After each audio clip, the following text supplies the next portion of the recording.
ഇന്ന് ഊണിന് ഞാൻ ചക്കക്കുരുവും മുരിങ്ങയ്ക്കയും കൂടെ തോരനാണ് വെക്കാൻ പോകുന്നത്. അതിന് വേണ്ടിയിട്ട് 15 ചക്കക്കുരു ചെറുതായിട്ട് നീളത്തിൽ അരിഞ്ഞെടുത്തിട്ടുണ്ട്. അതുപോലെ ഒരു മുരിങ്ങയ്ക്കയും രണ്ടായിട്ട് കീറി വെച്ചിട്ടുണ്ട്. ഇത് ഞാനിപ്പം നല്ല വേവുന്ന ചക്കക്കുരു ആയതുകൊണ്ട് ഇത് ഒരുമിച്ച് ചക്കക്കുരുവും മുരിങ്ങയ്ക്കയും ഒരുമിച്ച് ഇടാൻ പോവുകയാണ്. അല്ലെങ്കിൽ നമ്മൾ ആദ്യം ചക്കക്കുരു ഇട്ട് ഒന്ന് തിളച്ചതിന് ശേഷം മുരിങ്ങയ്ക്ക ഇടുക, അല്ലെങ്കിൽ ഓവറായിട്ട് വെന്ത് പോവും.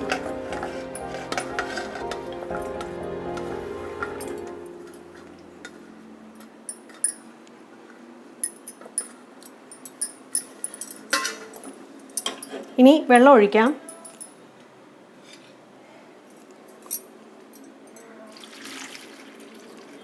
ഏകദേശം 1/2 കപ്പ് വെള്ളം ഒഴിക്കണം.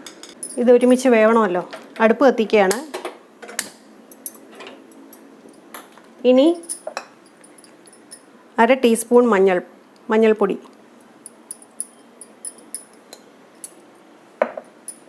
ഞാൻ മുളക് പൊടിയിലാണ് ഇത് വേവിക്കുക, പച്ചമുളക് ചേർക്കുന്നില്ല കേട്ടോ. അതുപോലെ 1/2 ടീസ്പൂൺ മുളക് പൊടിയും. ഉപ്പ് നമുക്ക് 1/4 വേവായിട്ട് ചേർക്കാം. ഇതൊന്ന് ഇളക്കി അടപ്പടച്ച് വെച്ച് വേവിക്കുക.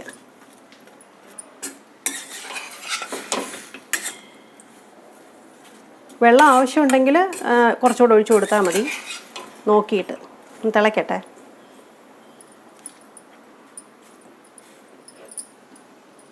ഇനി അടപ്പ് കൊണ്ട് അടച്ച് വേവിക്കാം. ഏകദേശം 10 മിനിറ്റ് കഴിഞ്ഞിട്ട് നമുക്ക് നോക്കാം. ഇനി ഈ ചക്കക്കുരു മുരിങ്ങയ്ക്ക തോരന് വേണ്ടിയിട്ട് തേങ്ങ മിക്സിയിലിട്ട് അരയ്ക്കാൻ പോവുകയാണ്. അതിന് വേണ്ടിയിട്ട് നമ്മൾ ഇതിപ്പോൾ ഇച്ചിരി തേങ്ങ കൂടുതൽ വേണ്ടി വരും, മറ്റ് തോരൻ പോലെയല്ല. ഒരു 4 ടേബിൾ സ്പൂൺ തേങ്ങ എടുക്കാം. പിന്നെ വേണ്ടത് 3-4 അല്ലി വെളുത്തുള്ളി. പിന്നെ വേണ്ടത് ജീരകമാണ്. ജീരകം നമുക്ക് ഇതിന് മുന്നിട്ട് നിൽക്കാൻ അതിൻ്റെ ടേസ്റ്റ് ഇഷ്ടമാണെങ്കിൽ 1/2 ടീസ്പൂണോളം ചേർക്കാം. ചിലർക്ക് വെളുത്തുള്ളി ചേർക്കുന്ന ഇഷ്ടമല്ല, ചിലർക്ക് ജീരകം അത്ര ഇഷ്ടമല്ല. അതൊക്കെ ഓരോരുത്തരുടെ ഇഷ്ടമാണ്. പിന്നെ വേണ്ടത് മഞ്ഞൾപ്പൊടി, അത് 1/4 ടീസ്പൂൺ.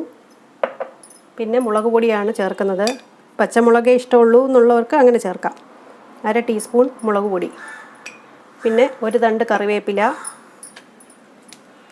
ഇതിൻ്റെ കൂടെ അരയ്ക്കാനായിട്ട് ഇടുകയാണ്. പിന്നെ കുറച്ച് ഉപ്പ്.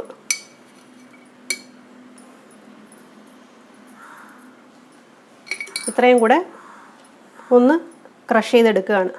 ഒരുപാട് അരയല്ല, തോരൻ്റെ പരുവത്തിൽ അരച്ചെടുക്കുകയാണ്. തോരന് വേണ്ടിയിട്ട് ചതച്ചെടുത്തു. ഇതിവിടെ ഇരിക്കട്ടെ. ഇനി അത് കഷ്ണം വെന്ത് കഴിഞ്ഞ് ചേർക്കാം. നമുക്കിത് തുറന്നു നോക്കാം. ഏകദേശം 5 മിനിറ്റായി, 1/4 വേവുമായി. നമുക്കിനി ഉപ്പ് ചേർത്ത് കൊടുക്കാം.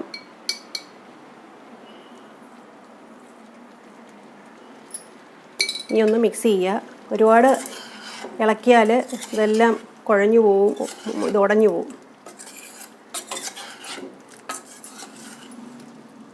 അമ്മയാട്ടോ ഇത്ര നീളത്തിൽ നല്ല രസമായിട്ട് ചക്കക്കുരു അരിഞ്ഞ് തന്നത്. ഇവിടെ കൂടെ അല്ലെങ്കിലും ഇവിടെ അടുത്താണ് താമസിക്കുന്നത്. അപ്പം അങ്ങനെ അരിഞ്ഞ് തന്നു. ബാക്കിയൊക്കെ എളുപ്പമാണ്. ഇനി ഒന്നുകൂടെ ഒന്ന് അടച്ചു വെച്ച് 2-3 മിനിറ്റ് കൂടെ വേവിക്കാം. 2 മിനിറ്റ് കൂടെ കഴിഞ്ഞു. തുറന്നു നോക്കാം.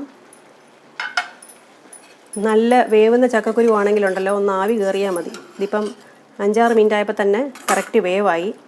നമുക്കിനി അരപ്പ് ചേർത്ത് കൊടുക്കാം. ഇനി കുറച്ച് വെള്ളമുണ്ട് അടിയിൽ. അരപ്പ് നടുക്കായിട്ടിട്ട് കൊടുക്കാം.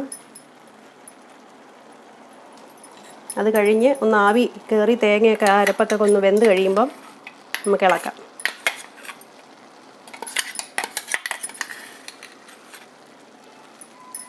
ഇനി ഈ മിക്സി കഴിയ വെള്ളം കൂടെ അല്പം ചേർത്ത് കൊടുക്കണം. എന്നിട്ട് തട്ടിപ്പൊത്തി വയ്ക്കുക.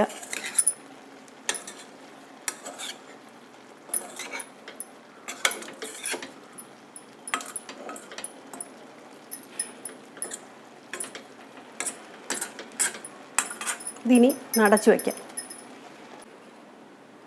2 മിനിറ്റ് കൂടെ കഴിഞ്ഞു. നമുക്കിനി തുറന്നു നോക്കാം.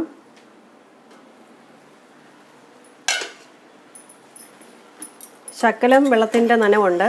ഒന്ന് മിക്സ് ചെയ്ത് കൊടുക്കാം. അതൊക്കെ മിക്സ് ചെയ്യുക. അരപ്പ് എല്ലാത്തിനും പൊതിഞ്ഞ് ചക്കക്കുരുവും മുരിങ്ങയ്ക്കയും എല്ലാം കൂടെ കറക്റ്റ് പരുവത്തിൽ ഇരിക്കുകയാണ്. ഇപ്പം തന്നെ കുറച്ചൊക്കെ ഉടഞ്ഞു, പക്ഷെ കുഴപ്പമില്ല, കറക്റ്റായിട്ട്. ഇനി നമുക്ക് കടുക് വറുക്കാനുള്ള വേറൊരു പാത്രം വയ്ക്കാം. തീ ഓഫ് ചെയ്യണേ. കടുക് വറുക്കാനുള്ള ഫ്രൈയിങ് പാൻ ചൂടായി കിടക്കുകയാണ്. അതിലേക്ക് വെളിച്ചെണ്ണ ഒഴിച്ചു കൊടുക്കുന്നു.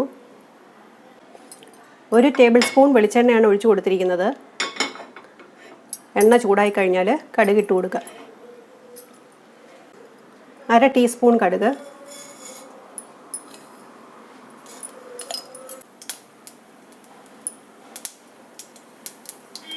കടുക് പൊട്ടി തുടങ്ങി. 1 ടീസ്പൂൺ ഉഴുന്നുപരിപ്പ്,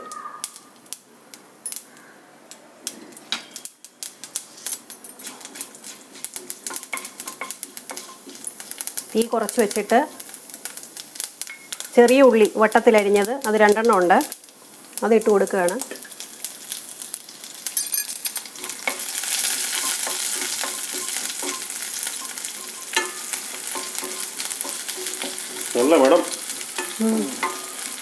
അതേ ഉള്ളിയും ഉഴുന്നുപരിപ്പും കടുകൊക്കെ കൂടെ മൂക്കുമ്പോൾ ഒരു മണമുണ്ട് നല്ല.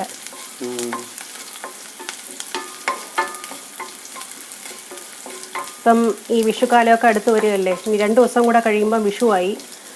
ഈ മാസം മേടമാസമൊക്കെ അടുപ്പിച്ച് മുരിങ്ങയ്ക്ക, ചക്കക്കുരുവാണെങ്കിലും മാങ്ങ, ഇങ്ങനെയുള്ള സാധനങ്ങളൊക്കെ വളരെയധികം ഉണ്ടാവുന്ന കാലമല്ലേ. അപ്പം ഇങ്ങനത്തെ സാധനങ്ങൾ വെച്ചൊക്കെ ഫുഡുണ്ടാക്കി കഴിക്കുന്നതാണ് നമുക്ക് എല്ലാവർക്കും ഹെൽത്തി. അപ്പം വീട്ടിൽ ഇതൊക്കെ ഉള്ളവർ തീർച്ചയായിട്ടും ഇതൊക്കെ ട്രൈ ചെയ്ത് നോക്കുക. നല്ല ടേസ്റ്റി ആയിട്ട് നമുക്ക് ലഞ്ച് കഴിക്കാം. ഉള്ളി മൂത്ത് തുടങ്ങി. നമുക്കിനി 2-3 വറ്റൽമുളക്,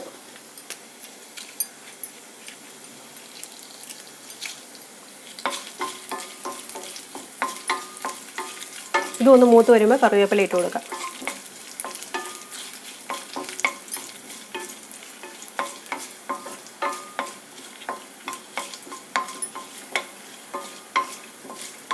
ചിലപ്പോഴേ ചെറിയ ഉള്ളി ഇടാറുള്ളൂ, അല്ലെങ്കിൽ കടുകും ഉഴുന്നുപരിപ്പും മാത്രമായിട്ട്. എന്നാലും ഉഴുന്നുപരിപ്പ് മസ്റ്റാണ്, അതും കടുകും. ചെറിയ ഉള്ളി ചില സമയത്ത് ഇടും, ചില സമയത്ത് ഇടത്തില്ല. അപ്പം രണ്ടും ഏകദേശം മൂത്ത് തുടങ്ങി. നമുക്കിനി കറിവേപ്പില ഇട്ട് കൊടുക്കാം.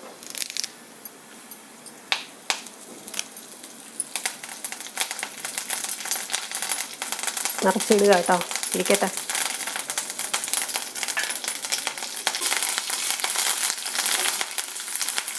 ഇനി നമുക്ക് വേവിച്ച് വെച്ചിരിക്കുന്ന ചക്കക്കുരു മുരിങ്ങയ്ക്ക തോരൻ അത് ചേർത്ത് കൊടുക്കാം.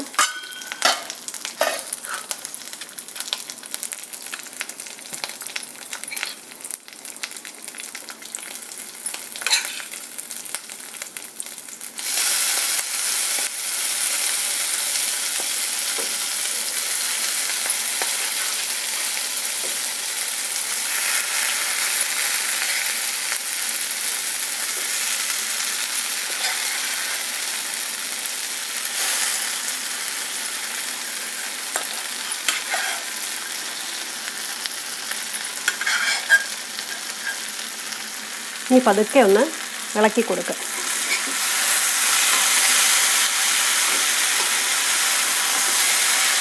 ഈ പതുക്കെ ഇളക്കുന്ന വെച്ചാൽ അങ്ങ് ഒരുപാട് കുഴഞ്ഞു പോകാതിരിക്കാൻ, എന്നാൽ കറക്റ്റ് വേവുമായിരിക്കണം. ഈ ഉഴുന്ന് പരിപ്പൊക്കെ കടിക്കുമ്പോൾ നല്ല ടേസ്റ്റാണ് കേട്ടോ, നല്ല ക്രഞ്ചി ആയിട്ടല്ലേ.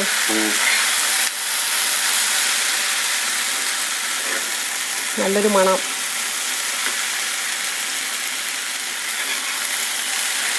മുരിങ്ങയ്ക്കയുടെ മണം. അങ്ങനെ നമ്മുടെ ചക്കക്കുരു മുരിങ്ങയ്ക്ക തോരൻ റെഡിയായിട്ടുണ്ട്. കാണാൻ എങ്ങനെയുണ്ട്? അപ്പം തന്നെ കുറേ അല്ലേ മിക്സ് ചെയ്തു. അപ്പോൾ എല്ലാവരും ഇത് ട്രൈ ചെയ്ത് നോക്കുക, ഇഷ്ടപ്പെടും. നാടൻ വിഭവമാണ്. ഊണിന് വളരെ ഹെൽത്തി ആയിട്ടുള്ള ചക്കക്കുരു മുരിങ്ങയ്ക്ക തോരൻ റെഡിയായി. തീ ഓഫ് ചെയ്യാണ്. ചക്കക്കുരു മുരിങ്ങയ്ക്കയും കൂടെ ഉള്ള ഈ സ്വാദിഷ്ടമായ തോരൻ എല്ലാവരും ഉണ്ടാക്കി നോക്കണം. എന്നിട്ട് അതിൻ്റെ ഫീഡ്ബാക്ക് കമൻറ്റ് ബോക്സിൽ തന്നെ കൊടുക്കുക. വീഡിയോ ഇഷ്ടപ്പെട്ടെങ്കിൽ എല്ലാവരും ലൈക്ക് ചെയ്യുക, ഷെയർ ചെയ്യുക, സബ്സ്ക്രൈബ് ചെയ്യുക.